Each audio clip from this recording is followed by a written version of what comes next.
We're the Duer Consulting Agency. Today, we'll present our analysis of Duer's Canada's sustainability strategy and share some recommendation on how we can make it more inclusive, environmentally responsible, and socially impactful. Duer is a Canadian fashion brand founded in 2014, known for its performance stretch denims and versatile apparel that blends professional style with athletic comfort. Targeting 18 to 35 years old, Duer is recognized for its durable, innovative fabric. With a headquarters in Vancouver, it has flagship stores already in Los Angeles, Denver, and across Canada, with most sales coming from third-party retailers like Nordstrom and boutique shops throughout North America. From a supply chain standpoint, Duer is vertically integrated. It manufactures its apparel in its own factory in Pakistan and China. On the retail side, Duer sells directly to consumers through its branded stores and e-commerce sites, specifically 50% from e-commerce, 40% from wholesale partners, and 10% from retail stores. For the industry, Duer operates in a $1.7 trillion fashion industry, growing at 5% annually, and is driven by social media influence and global fashion trends. Now, I'm going to pass it off to Lindsay so she can cover the industry material issues. Thanks, Rayan. First, looking at the materiality matrix here, we can see three key issues that are both important to businesses and stakeholders. The first of which is cyclical consumption, where fast-changing trends drive consumers to frequently buy and discard clothing. For example, in the US, the average person throws away 82 pounds of textiles annually, and many pieces of clothing are only worn about 7 to 14 times. Brands like H&M fuel this pattern by releasing new collections every few weeks, which promotes its culture of disposable fashion. Labor and human rights violations are another concern. To cut costs, many brands outsource production to regions with weak labor laws, which lead to underpaid and overworked employees, exposed into unsafe conditions. Some even employ child labor for delicate tasks. Gucci, for example, faced allegations recently of replacing Italian workers with underpaid Chinese laborers who worked under poor working conditions. Lastly, the fashion industry significantly contributes to climate change. It produces about 10% of the global carbon emissions and uses tons and tons of water. The growth of online shopping has worsened this, increasing carbon emissions through home deliveries. For example, Shein's emissions rose by 76%, reaching 16.68 million metric tons of CO2, which highlights the scale of this problem. Thank you for that. Now, when you're looking at your institutional forces, the first thing we're going to look at is cognitive forces. So many companies still view sustainability as a cost or something on the side, and not a core part of their business. Now, there's a common belief that customers care more about price and style than how clothes are made. These assumptions shape decisions, leading companies to stick with what they know instead of rethinking their models. So, real change can feel risky or unnecessary, and sustainability often stays low on the priority list. Now, the next thing we're going to look at is normative forces. There's a strong pressure to keep prices low and trends moving fast. This makes it hard for companies to prioritize sustainability without risking customer loss or reduced profits.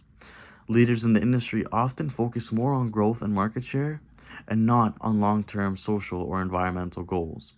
And just because sustainability isn't the norm, companies that try to lead may feel isolated, while others just follow the standard path with minimal change. And finally, the regulatory forces. Weak rules in the industry make it easy for companies to avoid serious environmental action. Many operate in countries with little regulation, where factories can pollute air, water, and soil without facing real consequences. Labor and trade regulations are also often weak or inconsistent, allowing companies to outsource production to places with lower costs and fewer rules. Now I will be passing it over to Michelle. Thank you, Myron. To summarize our SWOT analysis, Duer has their main strength of using natural fibers such as tencel and hemp, which helps the brand stand out in a small, eco-friendly, and niche market. And in terms of their weaknesses, the company doesn't have clear reports on how they impact the environment, such as their emissions and their water usage. And it also lacks third-party certifications such as B Corp or Fair Trade, where many consumers trust. And Duer has an opportunity to grow into the European and the North American region, as many consumers are embedding a sustainable approach in their practice in their day-to-day lifestyle. And partnering with groups such as SBTI could also help Duer to become more transparent. And in terms of thread fast fashion brands such as Uniqlo and Tentry are using more of a cheaper alternatives and also being more transparent and compared to Duer, which raises pressure to Duer to keep up. And how does Duer embed sustainability to their business strategy? In terms of the purpose, Duer is on the right path. They do not use sustainability as just a marketing tool, rather they embedded it within the company and made real changes, such as using almost 85% of their clothing with organic fibers and looking for ways to improve this percentage towards 100%. And in terms of performance as a matrices, Duer promotes eco-friendly materials, but they still don't show clear information on how exactly this is done. Their website also lacks inclusive messaging, which is something they could improve in the future. And in terms of the future goals, Duer aims to remove all plastic by 2028, and by 2030 they approach more towards a reduce, recycle, and reuse method. And if everything goes well and all of this materials are achieved, they can potentially move towards a transformational brand, not just be an embedded one as it is right now. And in terms of legitimacy, Duer is still a product company where they do not publish key data like audit results or annual impact reports. And to build trust with consumers, they need to share more and back up claims with evidence in the future. Last but not the least, moving on to our embedded strategy in terms of positioning, competencies, and culture. Duer positions itself to be a more premium branding, targeting people who with live, active, environmental conscious lifestyle. They make stylish, long-lasting clothing, such as using sustainable material, and it's just not an add-on; it's who they are. And secondly, in terms of competencies, Duer is really good at making sustainability profitable too. And they promote a concept of how to buy less and wear more. And last but not the least, our culture and identity. Sustainability is deeply embedded in Duer's mission and values on who they are as a company, as a brand. And they're also if they work towards a B Corp, this shows how serious they are about their ethical and environmental responsibilities and how they can be a better brand in general in the future. Duer creates value for its customers by offering a versatile, high-performance apparel, allowing customers to invest in fewer items that can be transitioned between professional and active settings, promoting a do more with less lifestyle.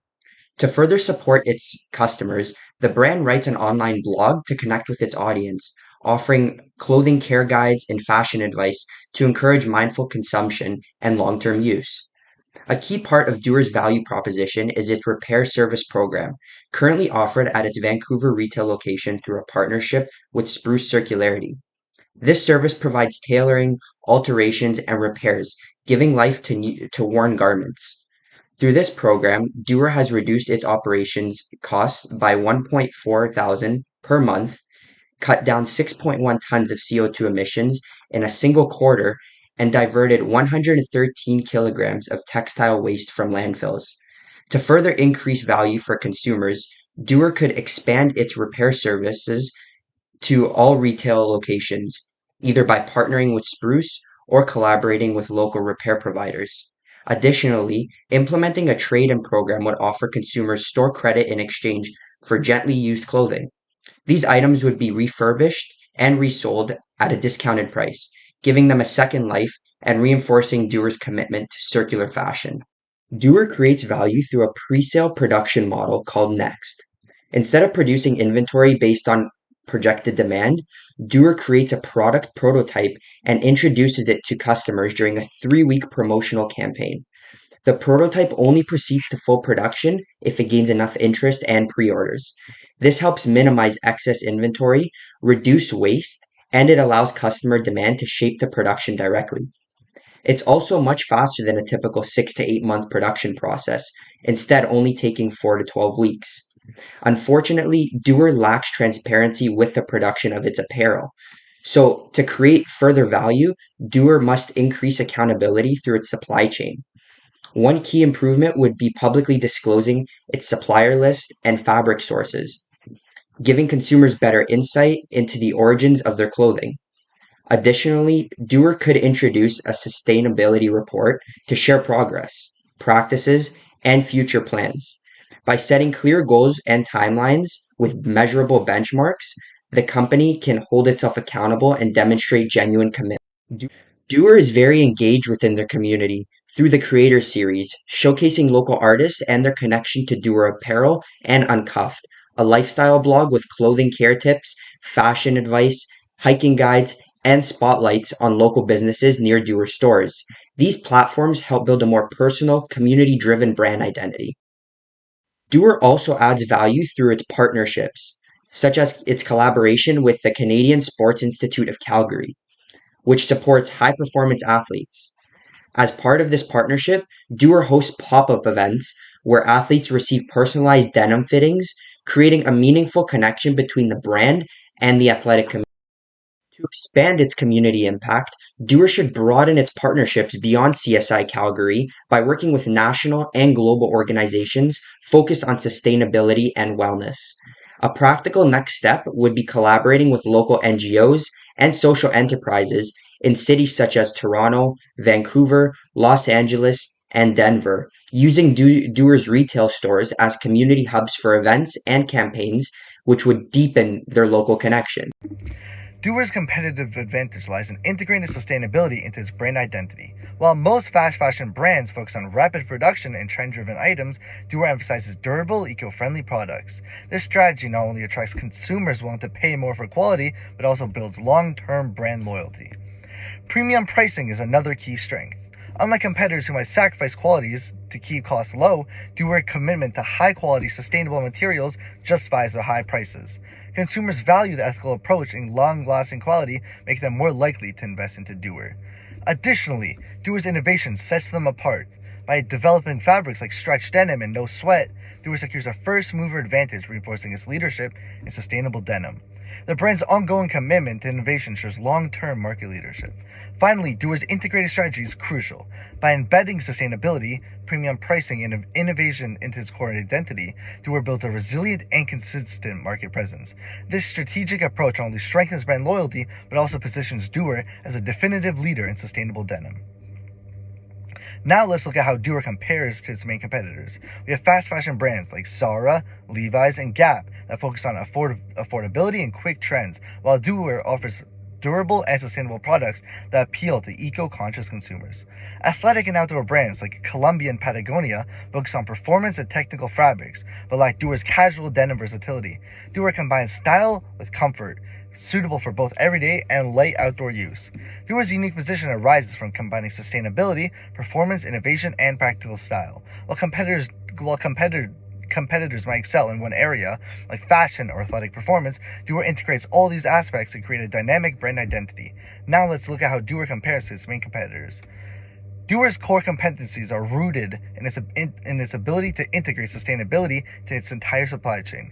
This commitment builds consumer trust and positions Duer as a responsible brand. The authenticity of the strategy reinforces their competitive edge, making their sustainable practice a core component of their market leadership. And now I'll pass it on to Giovanni. Thank you for that insightful analysis. Now let's focus on how the company can move towards a transformational strategy. In terms of transforming for the future, the company needs to focus on three main areas. Firstly, influencing consumer behavior. They need to change the way people perceive and act in their purchases of clothing. Second, supply chain. They want to transition towards 100% natural, eco-friendly materials by 2028. That'll involve influencing other players in the supply chain to participate in their movement. Thirdly, industry practices. They're going to have to change the entire way the industry perceives and sells their clothing. In order to truly transform the fast fashion industry, Duer will need to call upon two complementary strategies: hot causes and cool mobilizations. Hot causes include emotional appeals for near-term and short-term excitement of the movement.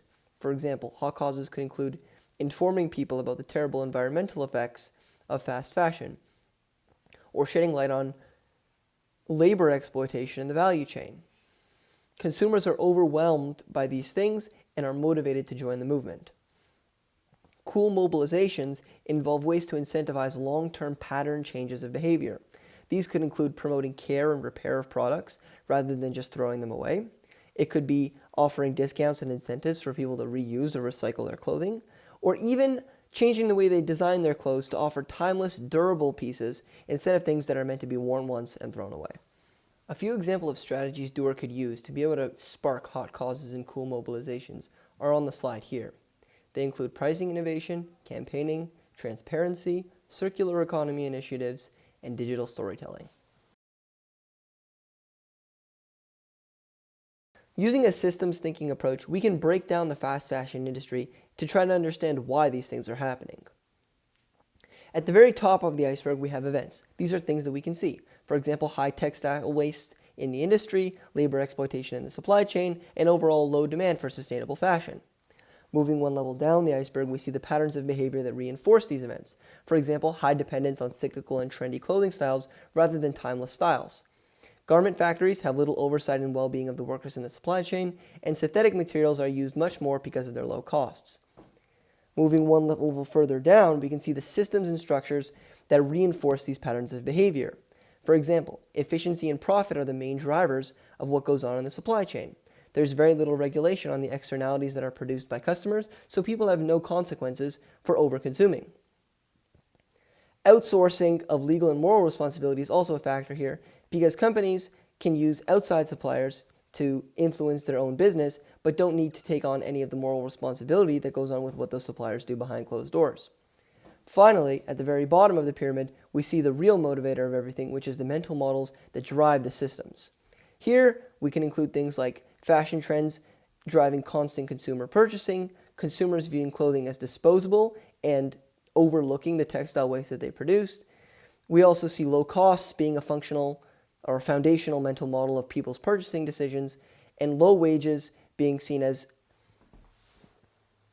effective alternatives to no wages for workers in the supply chain. A key element of our strategy is forming a meta-organization, a coalition that unites all stakeholders impacted by fast fashion and who are committed to sustainability. This coalition brings together Duer as the leader, other sustainable fashion brands, eco-friendly material manufacturers, textile recyclers, and non-government organizations. By working collectively, we can develop and promote industry-wide sustainability standards, share research and best practices, and even influence public policy. This collaborative model ensures that every player continues to bring driving systemic change and uphold high ethical standards as imposed by a governing committee. Now I'll pass it over to Aban, who will bring home the transformational strategy. Thank you, Gio. So, effective collaboration is critical in Duer's success.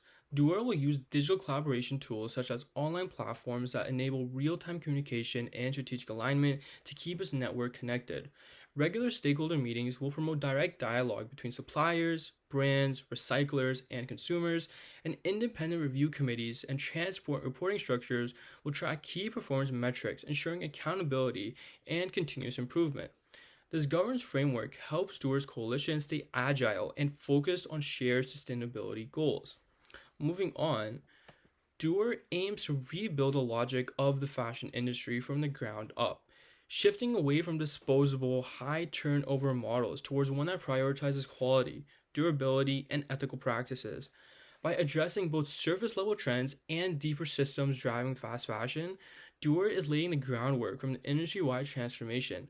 This is about more than just product. It's about redefining customer expectation, production practices, and overall fashion ecosystem. So in conclusion, our research shows that fast fashion has deep problems within the industry. These include short-term shopping habits, profit-focused companies, and simply old ways of thinking. Duer's plan fixes these by changing how people shop, improving how we make clothes, and how we build a stronger group to lead change. We hope we motivate you in creating a better fashion future, one that values fairness, quality, and of course the clothes to make to last. Thank you.